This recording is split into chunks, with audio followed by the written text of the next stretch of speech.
Paz do Senhor, meus amados irmãos. Vamos ver aqui a última parte do nosso livro, que não foi trabalhado.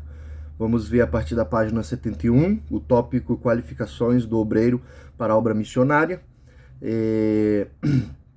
Talvez na tua edição, esse livro, não seja a página 71, foi visto, né, que algumas apostilas ali, o livro tinha uma edição diferente, a página pode ser outra, mas é o tópico 4, né? Como eu já disse, qualificações do obreiro para a obra missionária. Amém? Vamos fazer uma oração para a gente começar a falar do assunto. Pai querido e Pai amado, obrigado a oportunidade de estarmos aqui. Te pedimos em nome de Jesus que abençoe a cada um que vai ouvir essa aula, que haja um crescimento, aprendizado, que tu venha ser conhecido e glorificado nas nossas vidas. Pai, em nome de Jesus, amém. Amados irmãos, a evangelização do mundo é uma obra que exige uma organização muito grande, certo? Imagino que é você anunciar uma mensagem com exatidão, com excelência, com precisão para 8 bilhões de pessoas, com milhares de línguas diferentes, milhares de culturas diferentes. Então isso vai exigir uma excelência, um serviço, uma preparação, uma organização, um planejamento que está para além de uma congregação ali de bairro, né? Precisa de uma organização a nível talvez nacional, a nível mundial. As igrejas de modo geral precisam se conectar, certo? Para conseguir fazer essa obra. A gente vai ver que a obra missionária ela vai exigir alguns fundamentos para que essa evangelização em massa no mundo ela ocorra por parte das pessoas que estão interessadas de que isso aconteça. Por exemplo, o nosso tópico 1 vai falar sobre o amor pelas pessoas, que a gente já trabalhou esse assunto em sala, a gente está falando do amor, né, que é dado pelo Espírito Santo, que é dado por Deus para as pessoas se debruçarem, se dedicarem, entregarem a sua vida para essa chamada, para esse propósito de Deus, pois é indiscutível que haverá a necessidade de o que nós podemos chamar de sacrifício, né? Nada mais é do que a realidade do campo missionário exige que a pessoa compreenda as necessidades que precisam ser supridas, e muitas das vezes para suprir essas necessidades é preciso que nós abramos mãos de conforto, abramos mãos de sonho, de objetivos pessoais, individuais, para que de fato a gente possa ser efetivo nessa evangelização mundial. O segundo ponto ali fala a respeito da certeza da chamada, né? Por que a certeza da chamada? Porque, como eu falei inicialmente, essa evangelização, para ser feita de forma logística, de forma adequada, ela vai exigir uma organização, né? Imagina um monte de engrenagem que estão conectadas e funcionam a partir de um movimento sincronizado. Em algum momento, se alguém fica desincronizado nessa engrenagem, toda a máquina para. Isso pensando de forma humana, de forma material. Só que o fato é que o reino de Deus não para por causa das nossas fraquezas, por causa das nossas ansiedades, das nossas incertezas, das nossas dúvidas, dos nossos sonhos pessoais. O reino de Deus não para. O reino de Deus vai continuar se movimentando. Cristo falou, se os discípulos se calam, as pedras clamam, certo?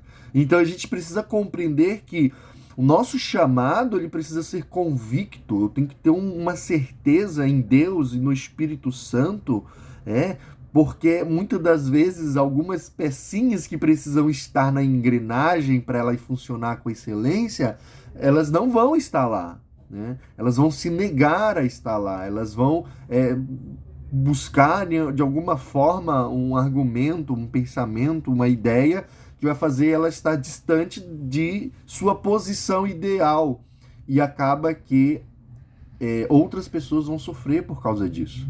Isso é uma coisa muito importante para a gente refletir, né? Qual é o meu papel nesse processo de evangelização mundial?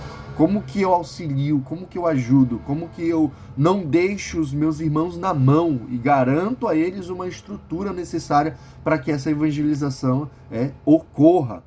Eu preciso pensar que a minha ausência na minha posição a qual fui chamado para estar pode ser prejudicial para outras pessoas. Né? E se eu amo, se eu me importo com os meus irmãos, com a obra de Cristo, eu preciso me preocupar a estar posicionado corretamente onde Cristo me chamou para estar. Uma coisa muito importante. Amém? Ali embaixo ele vai falar sobre a questão da confirmação da chamada. Né? Deus vai falar com você, Deus vai falar com a igreja, né? E a gente precisa compreender que a nossa chamada, ela não está relacionada a algum tipo de fracasso pessoal, né? Não é porque eu não sou um bom médico, eu não sou um bom arquiteto, eu não sou um bom advogado, que é Deus que está fazendo com que eu sofra dessa forma para não ir para outras áreas da vida e vá para missões. Na verdade, a gente conversou muito em sala da necessidade de pessoas que utilizem suas profissões para adentrarem em países que não se pode evangelizar livremente, por meio do seu trabalho possa então realizar algum tipo de evangelismo, né? Ainda que não o ideal, né? Oculto, escondido, reduzido, limitado, mas uma obra de fato feita para a glorificação do nome. Perdão, irmão, aqui atrás tem agora fizeram um estacionamento e o irmão tava abusando ali do acelerador. Então a gente precisa ter essa compreensão. Ali nós temos o ponto 4.5 que fala sobre modismo, né? Quando ouvimos o testemunho dos missionários, nossos corações se enchem de prazer e queremos da mesma maneira realizar a obra. Mas não é pelo nosso prazer que devemos realizar a obra, e sim por chamada. Que muitas das pessoas se emocionam, não tem nenhum problema se emocionar. O problema é você ir apenas por estar emocionado, sem estar consciente da realidade do que é fazer a obra missionária, né? É importante sim a gente sentir o amor de Deus em nossos corações, nos movendo, nos motivando, mas é necessário a gente compreender que a gente não está indo para o campo missionário para nossa satisfação pessoal, para nossa realização pessoal. A gente vai fazer a obra pela chamada de Deus, para a glória de Deus, para a expansão do reino de Deus. Então não é pela minha vontade, não é pelo meu prazer, pelo contrário, irmãos, a gente vai entender que ouvir um testemunho de alguém que sofreu no campo missionário e estar no campo missionário sofrendo são duas coisas muito diferentes, né? E muitas pessoas acabam se frustrando, né? E às vezes até atrapalhando o desenvolvimento do reino por causa de uma ação irreflexiva, uma ação emotiva, sem direcionamento de Deus, sem confirmação divina, sem aprovação divina. É necessário uma capacitação, irmão, um preparo mínimo, uma convicção mínima para que você dê um passo nessa proporção. Amém, que Deus chame a todos e todos possam fazer alguma coisa e façam alguma coisa, mas a gente precisa da sensibilidade no Espírito Santo para sermos guiados na direção correta. Né? No ponto 5 ele vai falar das qualidades de um missionário. Lembrando que no ponto 4 ele falou das qualificações do obreiro, ou seja, aquilo que é primário, aquilo que é indispensável e fundamental. Agora ele vai falar do caráter, ou seja, das condições que essa pessoa precisa se encontrar no quesito de capacitação, de preparo, de estar adequado para aquela situação. A gente vai falar a importância da pessoa chamada por Deus. Quando consideramos todos os requisitos para o desempenho da obra missionária, concluímos que o mais importante é o homem ou mulher chamados pelo Espírito Santo.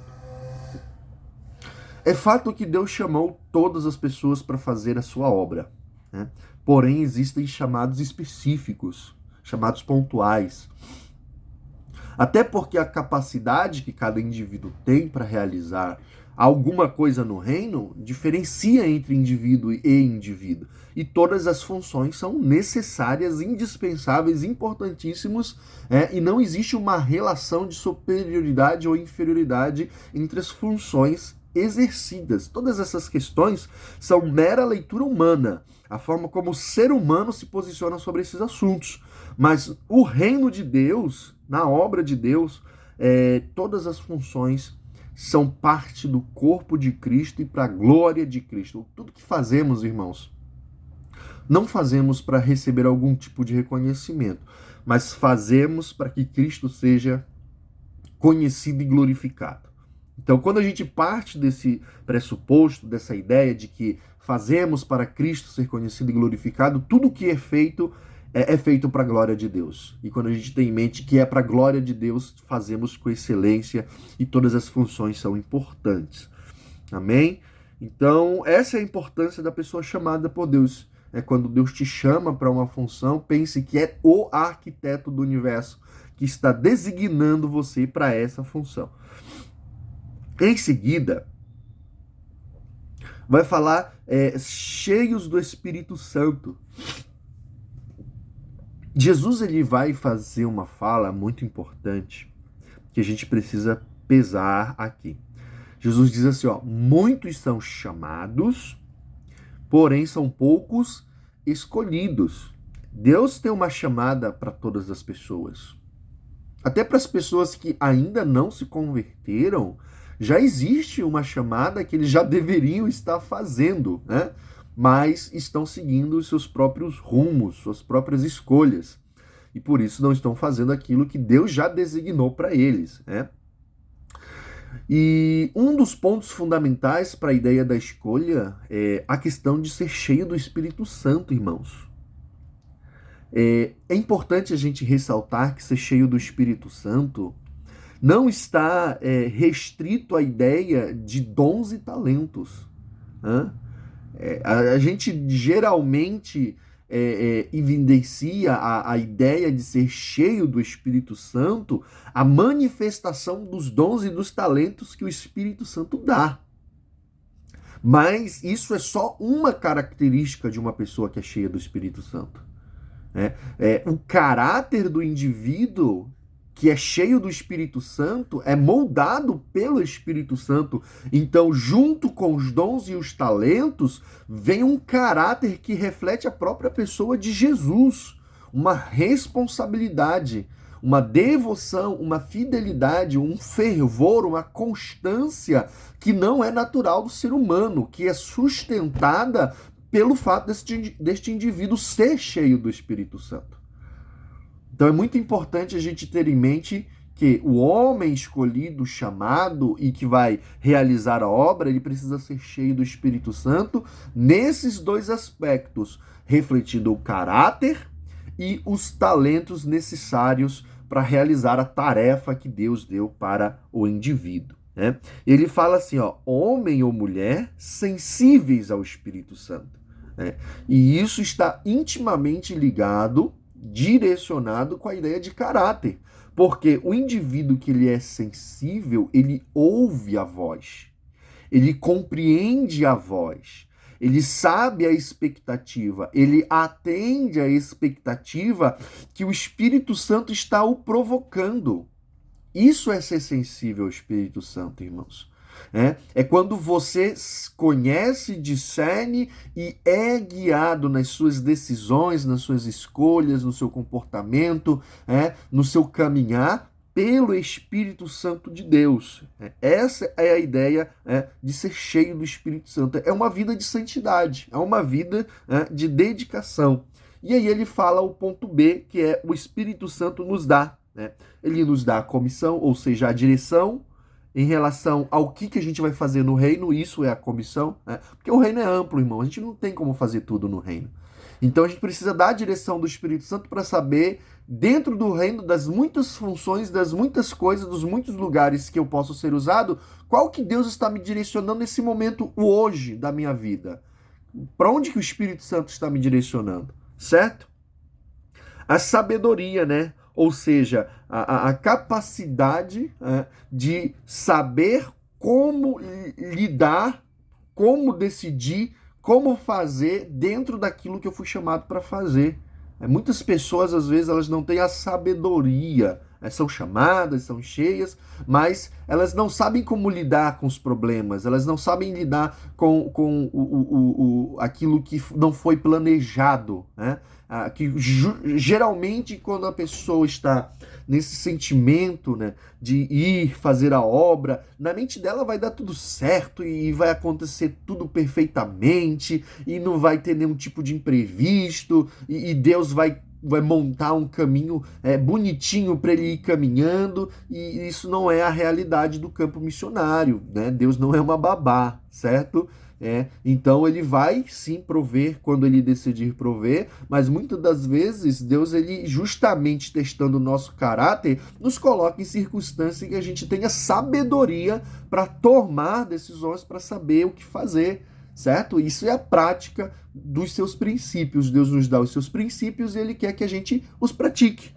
E é justamente nesses momentos de conflito, de confusão, né, de situações e circunstâncias inesperadas que a gente tem a oportunidade para pôr em prática a nossa fé, a nossa confiança e a nossa devoção a Deus. Né? Como que a gente vai confiar em Deus se não existirem circunstâncias onde isso precisa ser praticado?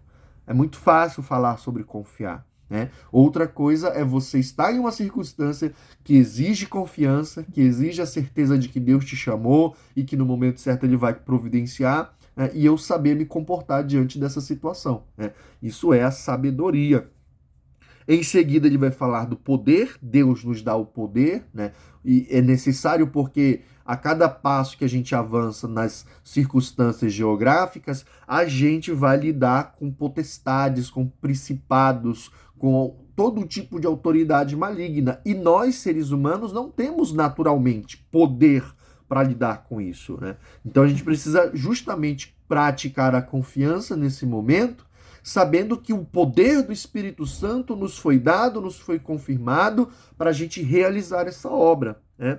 E aí vem falar sobre direção, vem falar sobre consolação, ajuda nas fraquezas, a santificação, e todos esses pontos eles estão interligados naquilo que a gente está falando sobre a confiança em Deus, sabendo que Deus ele nos dará a direção, que Deus ele nos consolará, que ele nos ajudará nas fraquezas, que nós não nos santificamos pelas nossas forças, é ele que nos santifica e a gente precisa então exercitar essa confiança em Deus. Amém, irmãos? Outro ponto que ele vai falar é a experiência pessoal com Cristo, né? Quando a gente vai falar de um Cristo que a gente ouviu falar, não um Cristo com que a gente convive, rapidamente a nossa pregação ela cai por terra por falta de experiência, certo? Porque a gente vai falar de um Cristo que não é nossa realidade, não é um Cristo que nos governa, não é um Cristo que reina em nossos corações, não é um Cristo que nos chamou, nos preparou e nos capacitou. São apenas ideias que foram colocadas em minha mente, que eu gostei, que eu achei legal, mas que não sustenta o meu passo, meu dia a dia, minhas decisões. Ela não sustenta a realidade do que é o campo missionário. Por isso que a experiência pessoal, individual, real com Cristo é um fundamento indispensável para alguém que está indo para o campo missionário. Eu preciso ter a realidade de Cristo no meu cotidiano, no meu dia a dia, na minha vida. Aí nós temos o ponto 5.13, né, que é fundamentos na palavra de Deus, certo, irmãos? Sim, é necessário a minha vida devocional, oração, jejum, consagração, adoração, serviço, mas eu estou indo fazer uma obra que é um fundamento, iniciando algo novo, em um lugar novo. Estou indo realizar a obra talvez em um lugar onde a ideia de faculdade, de escola, ainda seja algo distante daquela sociedade, daquela comunidade. Então, é necessário que eu, enquanto missionário, esteja pronto para suprir essa demanda.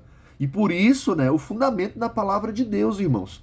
Eu preciso estar capacitado, teologicamente, intelectualmente, filosoficamente, porque as pessoas que eu vou abordar são pessoas que têm problemas filosóficos, são pessoas que têm problemas emocionais, psicológicos, são pessoas que têm problemas familiar, social, econômico, e elas precisam de respostas de mim. Elas precisam que eu tenha uma palavra fundamentada na Bíblia sobre a realidade, sobre a vida delas, né? E se elas chegarem a mim e eu não ter, e não me importar de procurar ter essas respostas, eu vou estar realizando uma obra com desleixo, né? E faltando uma das coisas que são fundamentais, que é o entendimento da revelação bíblica acerca da vida do ser humano em relação ao plano de Deus da salvação. Eu preciso ter esses fundamentos teológicos bem estabelecidos na minha mente. Por que o ser humano existe? Qual o propósito de Deus no sofrimento humano? Como que Deus decidiu que eu deveria existir? Porque o que sustenta isso? O que Deus tem para minha vida? O que Deus espera do homem? O que Deus espera do casamento, da família, do filho, do esposo, da esposa? Todas essas respostas eu preciso ter ela não baseado em uma ideia pessoal, uma opinião minha. Todos esses e muitos outros assuntos precisam ser uma resposta bíblica, fundamentada na palavra de Deus, não na minha opinião sobre esse assunto, certo, irmãos? Eu vou falar sobre os problemas sociais daquela sociedade, daquela comunidade. Eu não tenho que falar a opinião que eu tenho sobre os assuntos. Eu tenho que estar pronto para dar uma resposta baseada no que a Bíblia ensina, né? Apesar de que isso possa ser um pouco diferente da minha opinião, só que o propósito ali não é estruturar uma comunidade, na minha opinião, mas na palavra de Deus.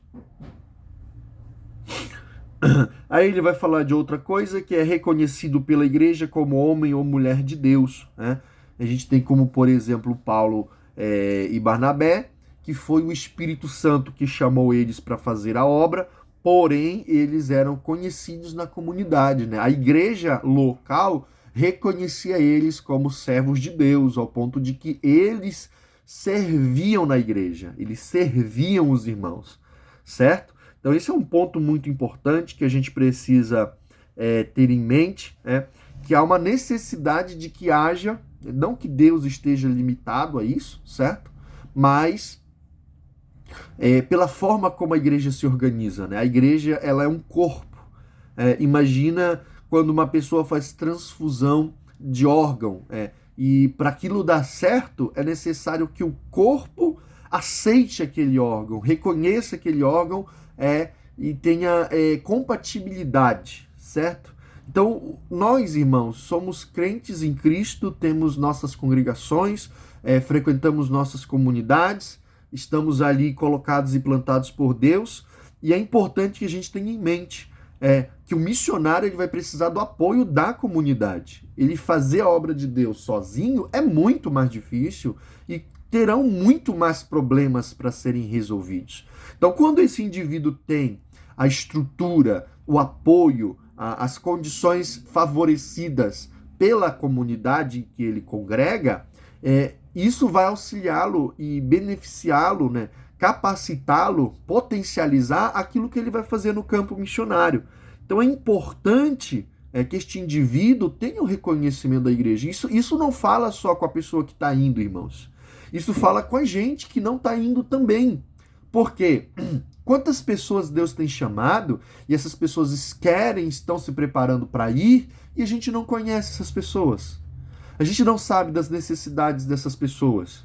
A gente não sabe que essas pessoas existem e precisam do nosso apoio e da nossa ajuda. Então, essa parte de reconhecido pela igreja, tanto fala com o indivíduo que está sendo enviado, quanto com aqueles irmãos que permanecem na congregação local, né? Ambos precisam se importar com esse assunto. Precisam se conhecer e precisam reconhecer seus papéis nesse processo. Um de apoio e o outro, de ser o enviado à obra missionária. Amém? Para que isso dê certo, necessita de interesse de ambas as partes. para que a obra de Deus seja feita, irmãos, com toda excelência e ao máximo de seu potencial. Nós temos ali o ponto 5.1.5, né?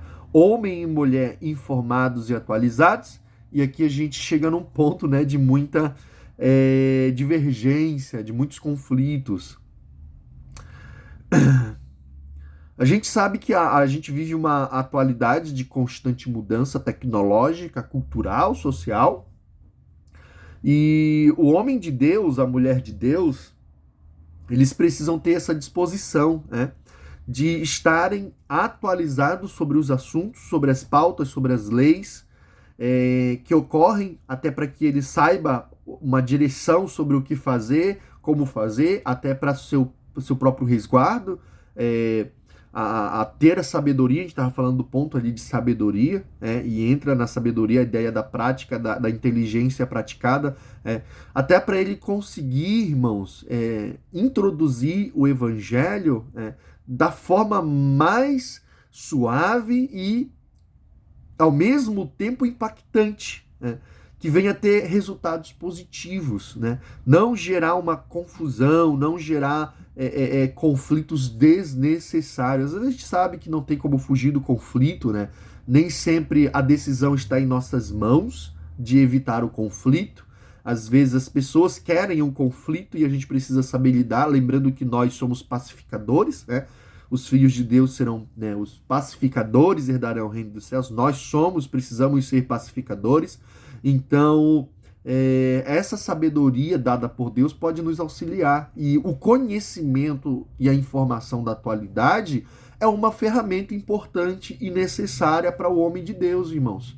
Saber como tratar dos assuntos, saber como falar das questões, saber como interagir com a cultura que ele está evangelizando, isso é uma sagacidade necessária para o missionário que está indo para o campo missionário. Amém? Não achar que ele está na cidade dele, que está entre os conhecidos dele, e fazer como se ele estivesse ali, né? Mas entender que ele está em uma cultura diferente, com um povo que tem hábitos, que foi educado diferente, e ele precisa saber receber essa cultura, filtrá-la e elencar os pontos do evangelho que se enquadram nessa cultura e partir daí, né? E começar o seu processo de evangelização. Amém? E tudo isso precisa que haja uma necessidade, né, de informação e conhecimento da atualidade. Lá no ponto 6, o homem e mulher de propósito e ações. Diz assim, propósito, ação e ação se correspondem, não adianta bons propósitos, desejos, planejamento, estudo, dinheiro e até oração pela obra missionária sem a ação evangelizadora. Por outro lado, eu discordo desse ponto, né? Mas ele diz assim, não adianta ação evangelizadora sem propósitos firmes, né? A Bíblia diz que o importa é que o evangelho seja anunciado, né? Mas eu creio que a ideia que ele quer expressar é quando nós juntamos propósito e ação, isso tem um potencial maior para alcançar vidas, para transformar famílias. É o que a gente está falando da organização, do preparo, da pessoa agir planejadamente, direcionada pelo Espírito Santo, para poder impactar vidas e alcançar pessoas. Lá no ponto 7 ele fala, homem e mulher sensíveis nas relações humanas. Não devemos tomar o lugar do Espírito Santo na obra missionária, pois é ele quem convence do pecado. Então, saber os limites.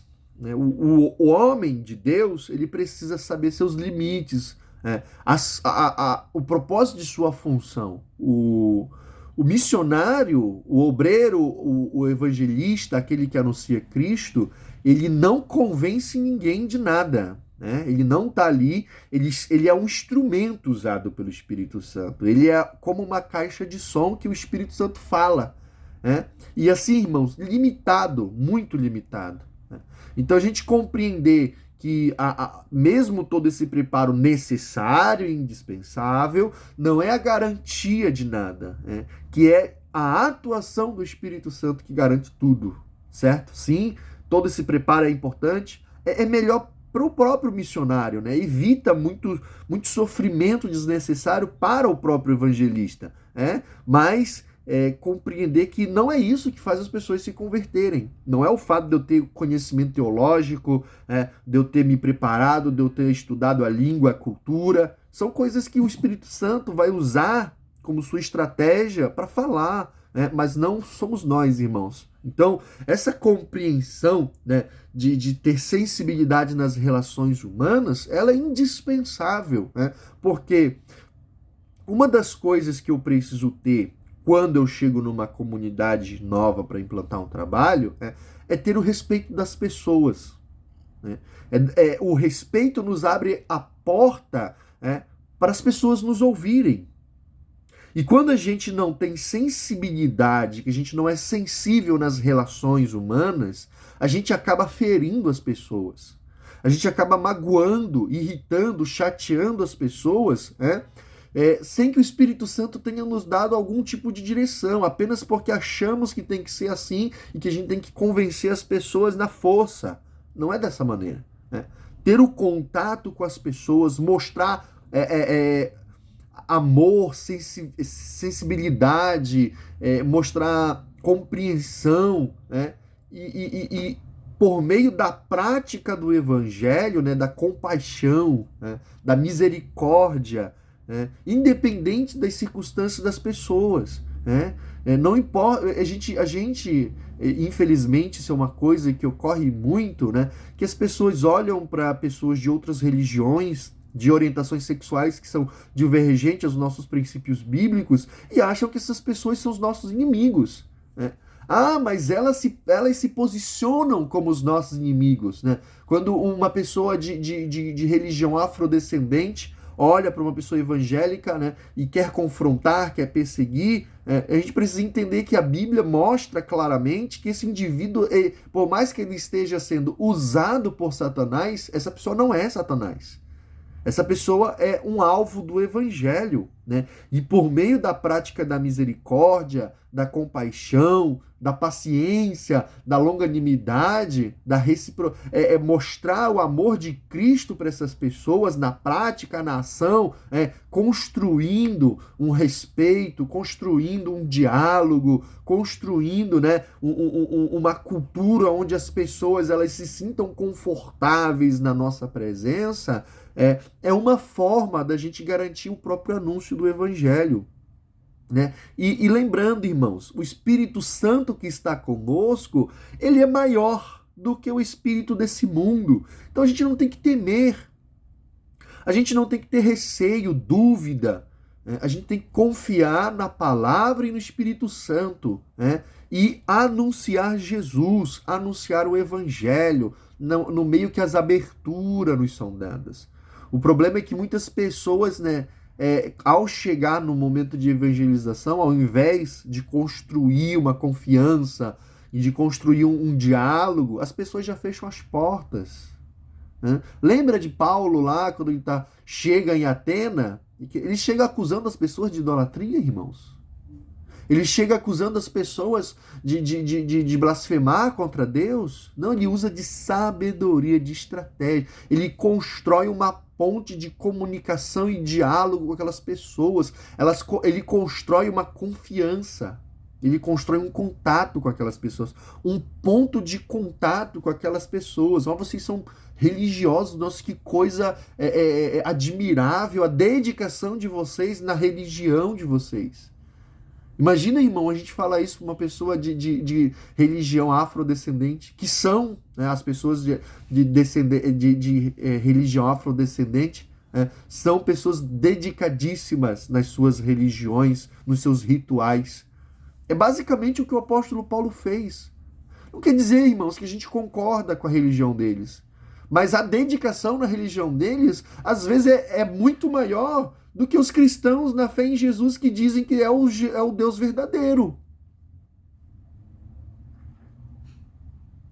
Então essa sensibilidade, esse ponto de contato nas relações humanas, buscando a paz na convivência, não na comunhão, né? A comunhão, ela advém do Espírito Santo, mas uma paz na sua convivência com os indivíduos que você pretende evangelizar. Se isso depender de você ser uma pessoa educada, uma pessoa paciente, uma pessoa disponível para o diálogo, acessível, uma pessoa sensível às diferenças humanas, se isso depender de você, então que você seja usado com o Espírito Santo com sabedoria, né? Ao invés de ser o causador de contendas e conflitos, né? Às vezes, como eu já disse, o conflito não depende da gente. Às vezes a gente dá o nosso melhor e as pessoas ainda querem conflito, né? Tomadas pelo espírito de Satanás, guiadas e cegas por Satanás, as pessoas acham que nós somos seus inimigos.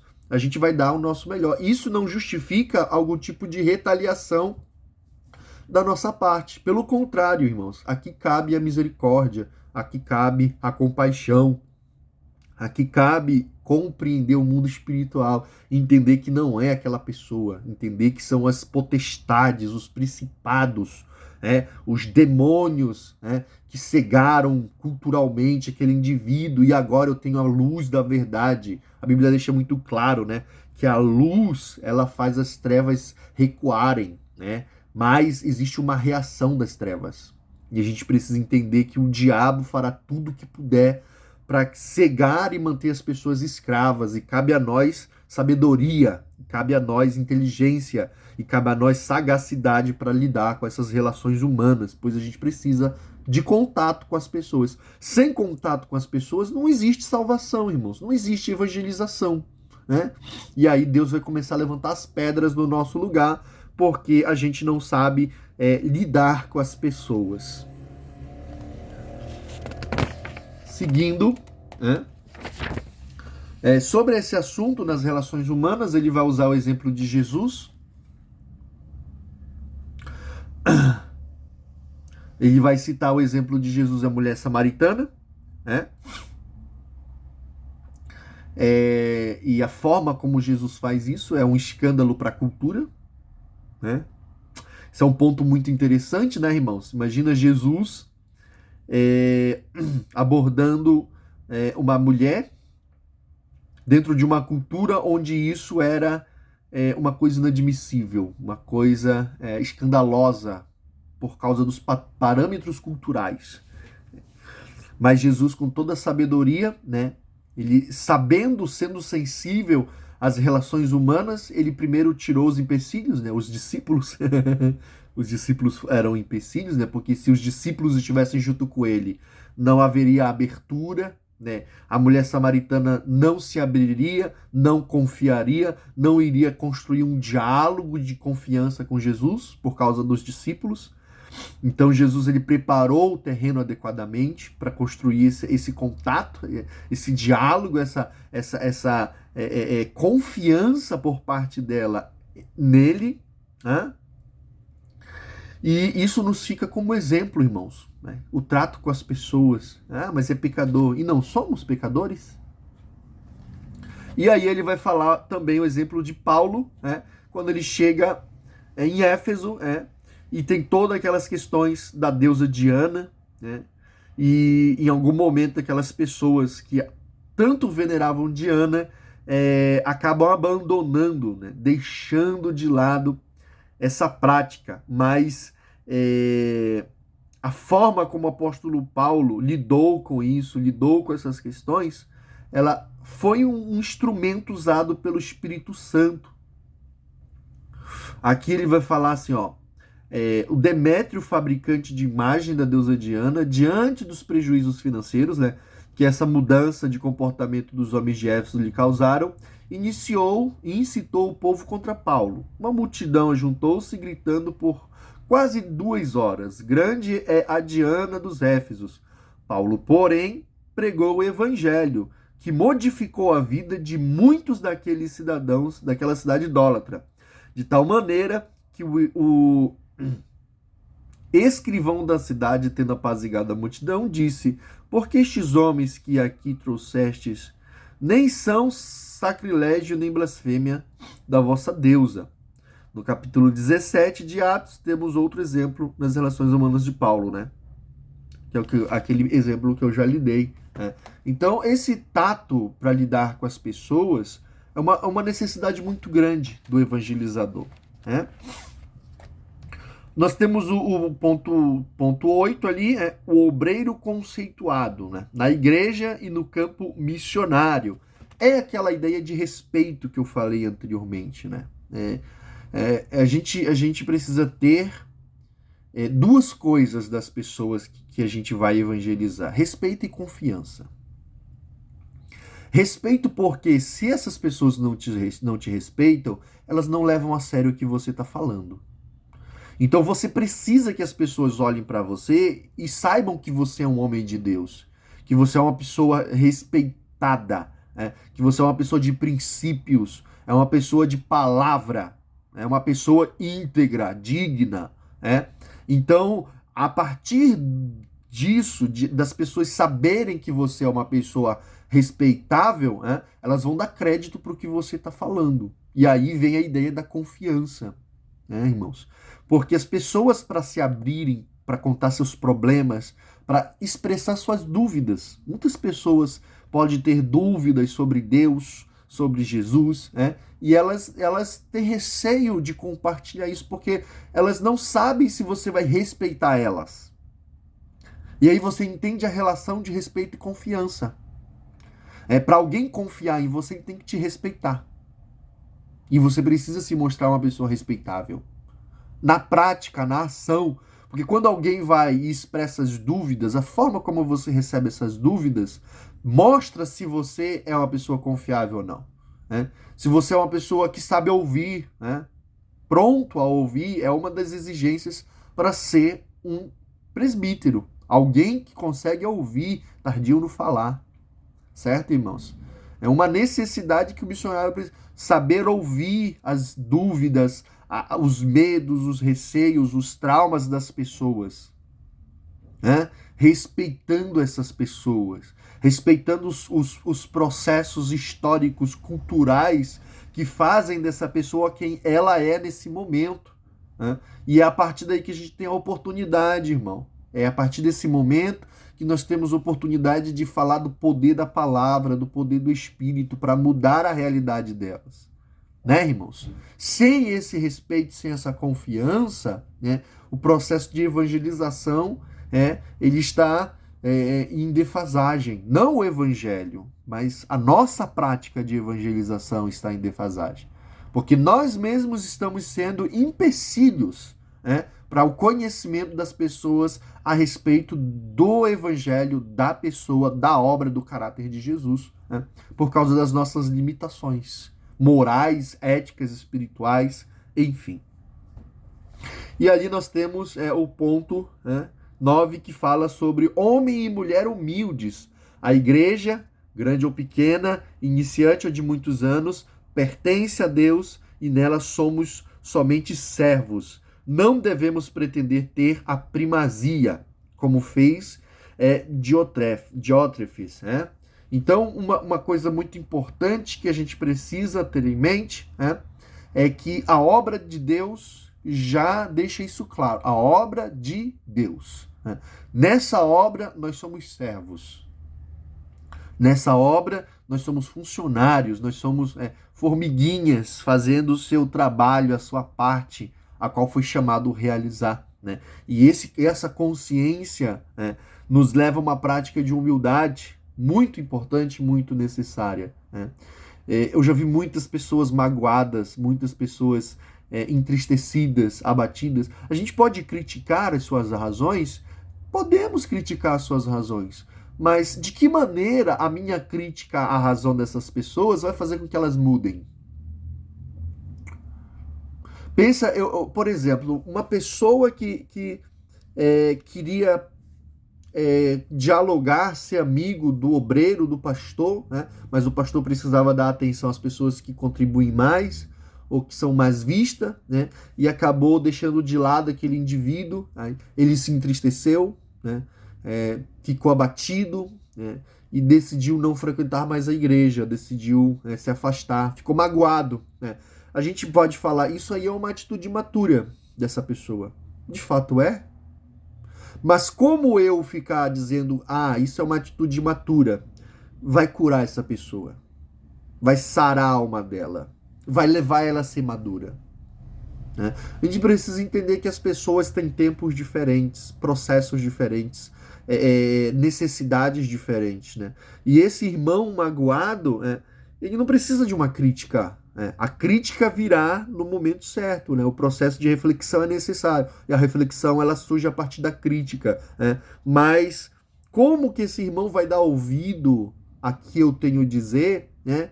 Se eu não me importo com o sentimento dele, não me importo com a sensibilidade dele. Se eu olho para ele com desprezo, se eu olho para ele como se ele fosse alguém inferior, por ele ter um problema em uma área em que eu não tenho, lembrando que em alguma área eu tenho um problema que aquele irmão talvez não tenha. Então, essa sensibilidade de humildade, ela é necessária para nos fazer compreender que o problema que as pessoas enfrentam, aos nossos olhos, é uma coisa. Aos olhos de quem está enfrentando, é outra coisa. E a gente precisa ter essa sensibilidade, esse tato, né? essa disposição, essa humildade para fazer como Jesus fez, irmãos. Deus podia olhar para nós e não vou salvar ninguém, ninguém merece ser salvo. Mas ao invés de fazer isso, ele doou a si mesmo, esvaziou-se da sua glória, abriu mão do direito, e ele se tornou humano, se colocou à disposição de passar fome, sede, sono, frio e tantas outras mazelas deste século para dizer para a gente que nos ama. Isso é humildade. Então, esse é um sentimento que precisa habitar em nosso coração. A nossa disposição de ter o direito de estar certo, muitas vezes, para deixar de lado a ideia de quem está certo e buscar uma reconciliação, e buscar um perdão, e buscar uma cura, não nossa, de outra pessoa, que se magoou. E agora cabe a nós a disposição de levar a cura a este indivíduo que está magoado, que está ferido, e é algo que somente o amor de Deus em nossos corações pode nos conduzir a fazer. Não é porque eu sou bom, porque eu sou melhor, porque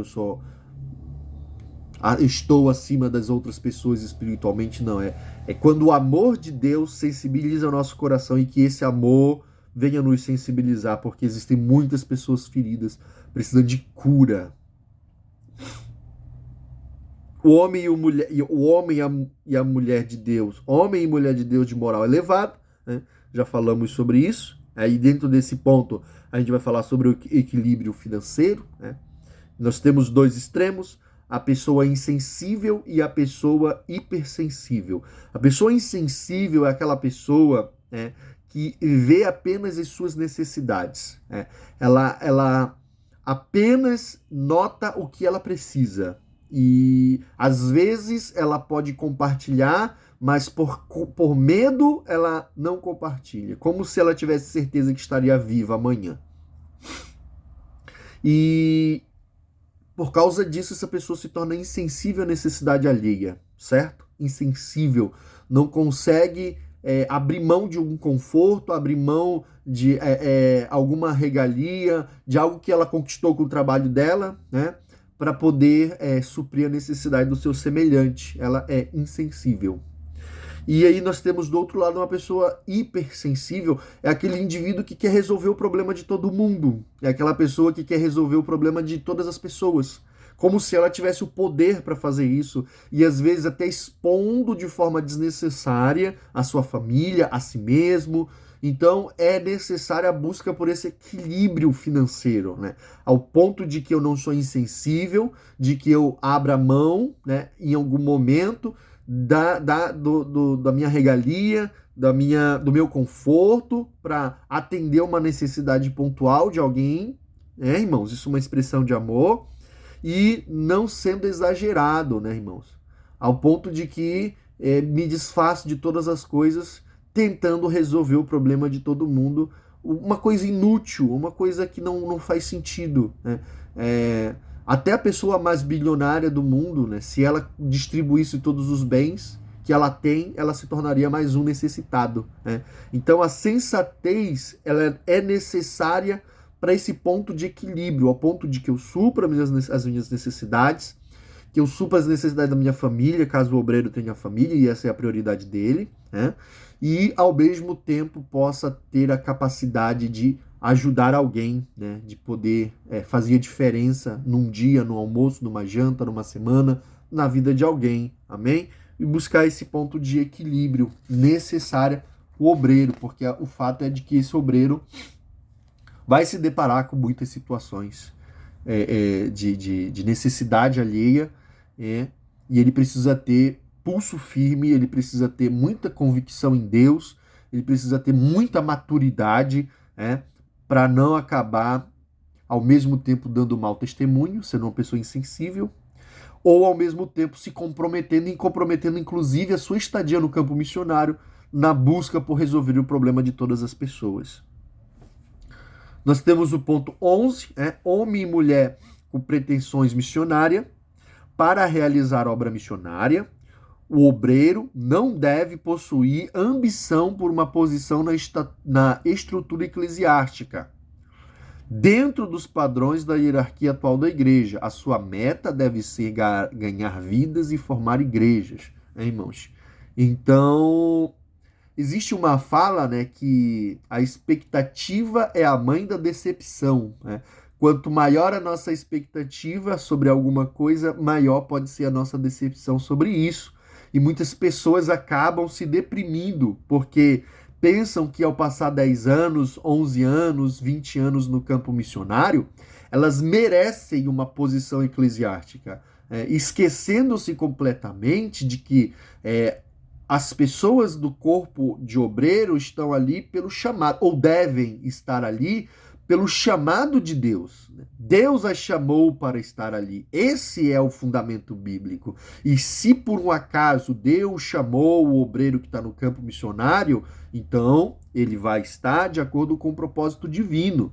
Não necessariamente Deus o chamou para tal. Certo? A igreja sim precisa reconhecer, como já falei, reconhecer seus obreiros, ajudá-los, amá-los, cobri-los em oração, ajudá-los financeiramente, papel individual e coletivo da igreja precisa ser feito, mas quando a gente está falando de posição hierárquica atual da igreja, que é uma forma da instituição se organizar, o obreiro ele precisa estar com o seu coração em paz sobre isso, confiando e sabendo para que Deus o chamou, pois se a sua pretensão for galgar um cargo na hierarquia, isso pode ser a razão de sua ruína, de seu fracasso. Amém? Aí a gente vai entrar agora, irmãos, na missão transcultural,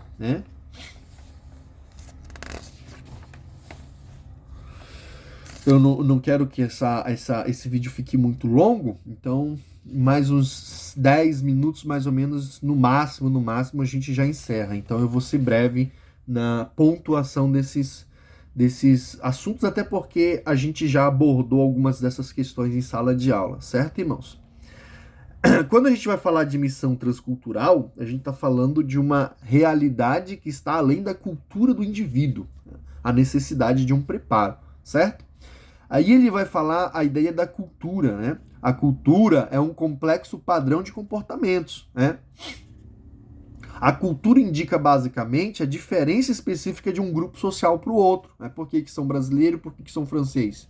A cultura desses indivíduos vai explicar isso, certo? A questão territorial, a questão da língua, a questão dos costumes, a questão das relações sociais, da família. Então, a forma como essas coisas ocorrem, denuncia de onde o indivíduo pertence, a cultura dele, A cultura é o desenvolvimento de um grupo social. Cultura é atividade e desenvolvimento intelectuais, Então todas essas coisas estão atreladas à ideia de cultura. E aí a gente tem um ponto ali, 6.1.1, que vai falar cultura ideal. Existe uma cultura ideal, irmãos? Quando a gente fala sobre a cultura que é construída pelos homens, não existe uma cultura ideal. todas as culturas que nascem e se desenvolvem com o ser humano, inclusive dentro de denominações, dentro de igrejas, né? Porque nem todos os elementos da cultura da igreja são provindos do evangelho, né? Muitas dessas culturas, elas são manifestações locais das pessoas que habitam naquela região, né? E há uma mistura na sua relação e convivência daquela comunidade dos princípios bíblicos e das culturas já estabelecidas naquele lugar. Então a gente precisa entender que toda cultura construída pelo ser humano existem defeitos, existem problemas. Existem atitudes e comportamentos que precisam ser revistos à luz da Bíblia. A única cultura ideal que existe são as normatizadas pela palavra de Deus, né? Por mais que essas atitudes normatizadas pela palavra de Deus provoquem conflito no indivíduo e nas relações, né, elas são ideais, porque o conflito não surge por causa da lei. Não surge por causa da normatização bíblica. O conflito surge pela falha do ser humano em cumprir esse princípio, né? Então, daí surge o conflito, pela incompetência do ser humano, de praticar a expectativa divina. Por isso que, apesar dos conflitos existentes, a cultura divina, a cultura do evangelho, a cultura do céu é a cultura ideal e perfeita. O missionário transcultural, né? Vamos falar aqui do indivíduo que precisa ter compreensão da proporção do que é fazer a evangelização para além dos seus campos culturais, da sua realidade, do seu país, da sua cidade, do seu bairro, né? Então esse indivíduo precisa estar muito capacitado dentro daqueles parâmetros que a gente já trabalhou, né, irmão? Não vou me ater aqui, porque a gente já falou disso em outros momentos. E aí a gente tem um ponto 7 que vai falar do costume, né? O termo costume comum, como o conhecemos, deriva de dois termos latinos, com, que significa totalmente, e suessere, que significa acostumar-se, né? O costume é acostumar-se completamente, totalmente. Logo, temos a definição, algo com que alguém fica acostumado. O correspondente em grego é ethos, de onde deriva a palavra ética, que significa a conduta costumeira de um povo, né? Costumes são comportamentos numa determinada sociedade que são prescritos de ponto de vista moral. São atitudes ou valores sociais consagrados pela tradição e impostos aos indivíduos do grupo e transmitido através de gerações, né? Então, os costumes que são construídos advêm dessa prática. Vamos falar sobre comportamento, né? Comportamento, segundo o missionário Hopper, Steven, esse nome eu não sei pronunciar, é a maneira como fazemos as coisas. Há uma maneira padronizada de fazer as coisas em uma cultura. O comportamento é um sentimento de identidade e continuidade. Por isso, quando o indivíduo age de uma maneira a se portar de forma incomum à sua cultura, isso é uma quebra de comportamento. E por fim nós temos os valores, né? São os princípios, os padrões sociais aceitos, né? A moral da sociedade, aquilo que é visto como algo que é indispensável. Nós temos as crenças, né? Crenças são maneiras de se perceber as coisas. É como cada indivíduo entende e percebe o que lhe foi ensinado. Os indivíduos de uma cultura podem ter o mesmo comportamento, valores e serem ensinados da mesma maneira, mas terem crenças diferentes. Comportamentos e os valores também podem ser diferentes das crenças professadas. Nós temos as crenças operacionais e as crenças teóricas, né? As operacionais são crenças que afetam valores e comportamentos, ou seja, está ligado diretamente a como as pessoas se comportam. Eu respeito meu pai porque eu creio que Deus vai me castigar se eu não obedecer, né?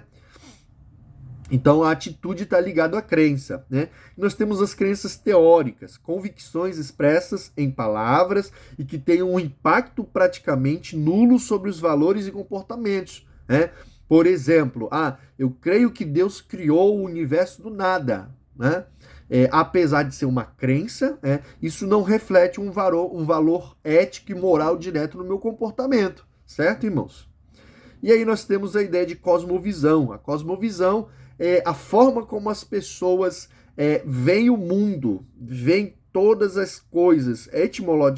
Etimologicamente, cosmovisão é definido como a concepção ou visão que o indivíduo tem do mundo. É cosmovisão, como eu vejo que deve ser a relação entre pai e filho, entre marido e esposa, como deve ser a relação entre o patrão e o empregado, Então, sobre tudo que eu vejo, tudo que eu creio, tudo que eu entendo, tudo isso é a minha cosmovisão.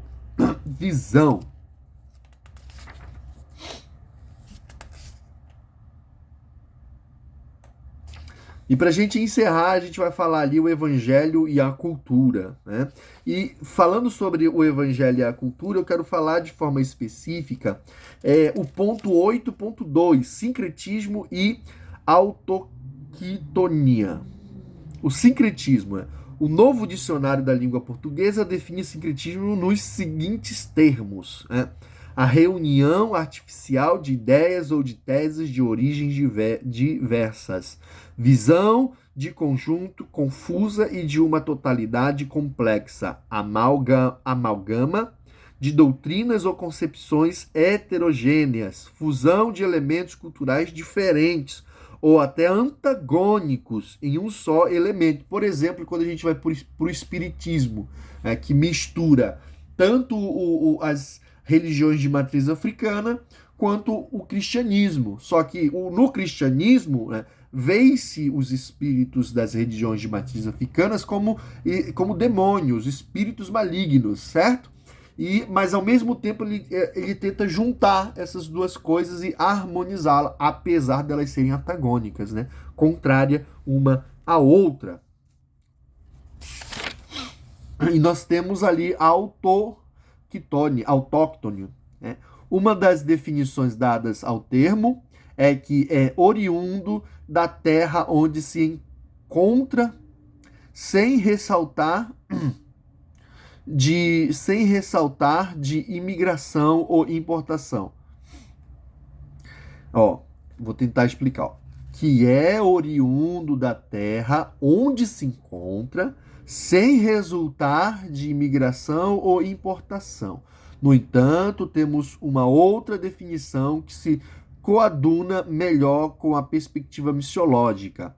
Autóctone refere-se a algo perfeitamente compatível com o lugar ou região, ou que ali prospera. Sendo assim, uma igreja é autóctone quando seus membros praticam as verdades espirituais, sociais e morais do cristianismo bíblico segundo os aspectos culturais de sua própria sociedade. Ou seja, quando a gente chega num lugar e a gente diz assim, fazer sexo antes do casamento é pecado, E aí, só que aquela sociedade já pensava dessa maneira antes de ter contato com o cristianismo, Então se encaixa perfeitamente, certo? Isso não é um sincretismo, por quê? Porque aquele princípio ele é bíblico, ele só não foi expressado biblicamente para aqueles indivíduos. E aí a gente vai pro final, irmão, porque senão a gente não consegue vencer, Eu queria só falar esse último ponto aqui, A gente já falou do plano missionário e transcultural em diversos momentos, mas no final a gente vai falar sobre a ideia de que a igreja substitui Israel. A gente sabe que Israel foi o primeiro povo que Deus chamou para a evangelização mundial. Faz parte dos mandamentos e da lei Israel levar os princípios divinos para as outras nações. E a gente sabe o quão miseravelmente eles falharam nessa prática. E justamente nessa brecha, a igreja é levantada. E, irmãos, a gente precisa desse sentimento, A gente não pode agir como Israel agiu. O problema é que nos dias de hoje as pessoas estão se rendendo a questões políticas, econômicas, estão se rendendo e tomando partido e se esquecendo de que a igreja de Jesus ela tem uma missão. E a missão não é obrigar as pessoas a crer e pensar como nós. A missão é anunciar Jesus para essas pessoas. E elas, pelo Espírito Santo, vão decidir o que fazer. Certo, irmãos? Então, a gente precisa saber que esse é o posicionamento da igreja. continuar anunciando Jesus, não obrigar ninguém a crer em Jesus, por força de lei, não, de maneira nenhuma, pelo atuar do Espírito Santo. Amém?